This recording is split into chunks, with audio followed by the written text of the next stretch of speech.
আজকে বিচারহীনতার 119তম দিন।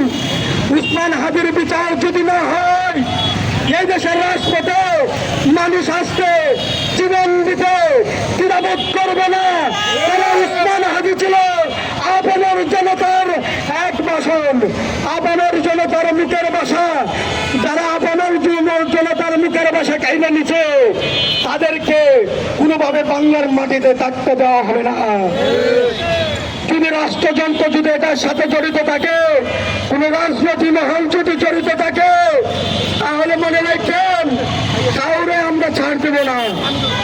আর কোন প্রমাণ ছাড়া যদি কাউকে যদি দোষারোপ করেন, তাহলে এটার জবাব কিন্তু আপনাদেরকে দিতে হবে। উসমান হাদির খুনিদেরকে দ্রুত সময়ের মধ্যে বাংলাদেশে আনেন, আইনের মাধ্যমে আনেন। আর যদি কোনো তালবাহানা করেন যে ভারত দেবে, ওই দিন দেবে, সেই দিন দেবে, 24 জনতা কিন্তু আপনাদেরকে ছেড়ে দেবে না, ছেড়ে দেবে না, ছেড়ে দেবে না। আপনাদেরকে বলে দিচ্ছি স্পষ্ট করে, আপনারা আমরা রাজপথে কতক্ষণ লড়াই করবো, রাজপথে বারবার এসে আপনাদেরকে দাবি দেওয়া দেব না। আমরা যদি আপনারা আমাদের কথা যদি না শুনেন, যদি আমাদের কথা না বুঝেন, তাহলে কিন্তু আমরা আবারও 24-এ যে যা হয়েছিল এক দফা, আবারও এক দফা আসবে, আবারও এক দফা আসবে।